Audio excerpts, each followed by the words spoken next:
여러분 안녕하셨습니까?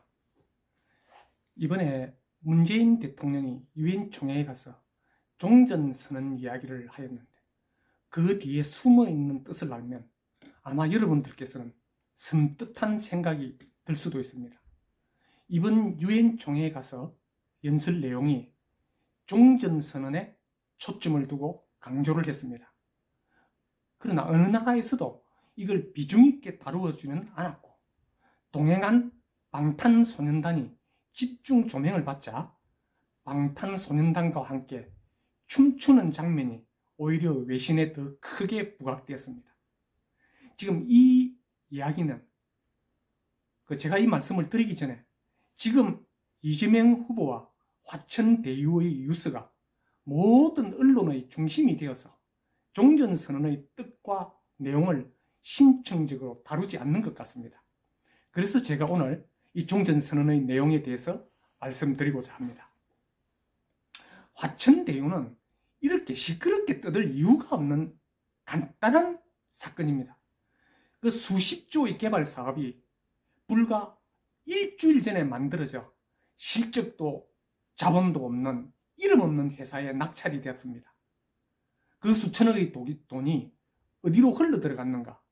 이것만 조사하면 금방 답이 나오는 사건입니다. 이 떠들기만 떠들고 이 조사는 늦어지고 이 조사가 늦어지는 시간에 증거인멸해버리고 주된 사람은 이미 가족과 함께 천 몇백억 가지고 외국으로 출국해버렸습니다. 참 한심한 일입니다.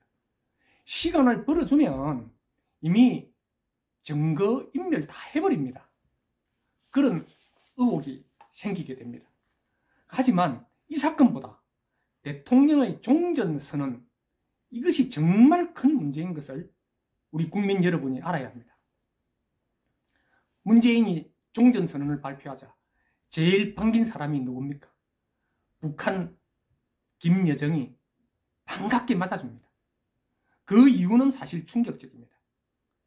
종전선언을 하게 되면 전쟁이 끝나는 것이 아닙니까? 지금 우리나라는 아직 휴전 상태입니다. 이 지구상에 유일하게 휴전 상태인 우리나라는 그래서 유엔 연합사령부가 있고 주한미군이 주둔을 하게 됩니다. 그러나 전쟁이 끝나면 유엔사는 해체를 하게 되고 주한미군도 한국에 있을 명분이 없어집니다. 주한미군도 철수를 해야 되겠죠. 북한과 중국이 그토록 바라던 일이 바로 주한미군 철수와 유엔사 해체입니다. 우리 군이 전투력이 북한보다 우위라고 합니다. 그것은 사실입니다. 그러나 실제 전쟁이 일어나면 북한 미사일이 만약에 선제 공격을 한다면 서울뿐 아니라 대전, 광주, 대구, 부산, 심지어 제주도까지 일시에 타격을 받아서 전쟁 능력을 우리나라는 상실하게 되어버립니다. 주한미군의 인공위성과 고성능 레이더에서 항시 북한군의 동태를 위에서 들여다보고 있습니다. 우리는 그 북한군의 동태와 정보를 미국에 의해서 받고 있습니다. 그래서 북한이 만약에 미사일을 발사할 조짐이 보이거나 또 혹은 발사를 하게 되면 미군이 그 미사일 방어체제인 우리가 그토록 반대했던 사드 있죠. 그것이 사드와 또 혹은 고공도 방어 무기로 공중에서 북한의 미사일을 폭파시켜버립니다. 그런 능력을 미군은 가지고 있습니다.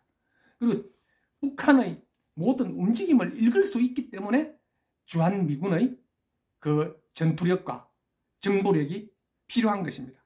그리고 유엔 사령부가 필요한 것입니다. 유엔 사령부에는 18개 나라의 전략적 지원군이 다 파병되어 있습니다. 만약에 우리나라에 전쟁이 난다면 전투기 3,000대와 70만 명의 병력이 일주일 이내에 투입하게 되어 있습니다. 북한은 감히 전쟁을 일으킬 수가 없습니다. 그러나 종전선언이 되어버리고 유엔 연합사가 해체되고 미군이 철수한다면, 북한이 먼저 선제 공격을 해도 우리는 방어할 능력이 안 됩니다. 종전선언은 김일성 시대부터 주한미군 철수와 함께 주장을 해온 것입니다. 이처럼 위험한 종전선언을 이 시점에서 대통령이 하는 이유가 뭐겠습니까? 평화를 외치는 것 같지만은 실제로는 유엔 사령부 해체와 주한미군의 철수를 염두에 두고 있음을 우리는 알아야 합니다. 그러기에 미국에서도 단신으로 보도하면서 종전선언을 무시해버립니다. 중국과 북한만이 좋은 반응을 보이고 있습니다. 유럽에서도 우리 대통령의 발언에 실망하고 있습니다. 해마다 수조 원을 들여서 미군과 우리 군이 전쟁 방어 훈련을 하고 있는 이유가 전쟁 억지력 확보에 있지 우리가 공격하기 위해서가 아니라는 것을 북한도 잘 알 것인데 우리 대통령은 왜 대선 몇 개월 전에 종전선언에 매달리고 있는 것이겠습니까? 혹시나 대선 한 달 전쯤에 또 북한 김정은과 판문점에서 악수하는 장면을 국민들에게 보여서 선거에 이용하려는 것은 아닌지 의심하지 않을 수 없습니다. 유엔사 해체와 미군 철수는 경제적으로도 심각한 문제입니다. 동두천을 비롯한 그 지역 경제에도 문제이지만은 미국과 수출도 직격탄을 맞게 됩니다. 그러나 어쩌면 그 경제적 파탄이 나기 전에 중국과 북한의 나라가 통째로 넘어갈 수도 있다는 사실을 더 걱정이 됩니다. 우리 국민 여러분들이 잘 판단하셔서 다음 선거 때 어떤 선택을 해야 될지를 국민 여러분의 손에 이 나라가 달려 있음을 명심해야 됩니다. 여러분, 정말 이것은 아주 심각하게 우리가 느끼고 알아야 할 일입니다. 여러분, 시청해 주셔서 감사합니다. 또 다음 시간에 연락드리겠습니다.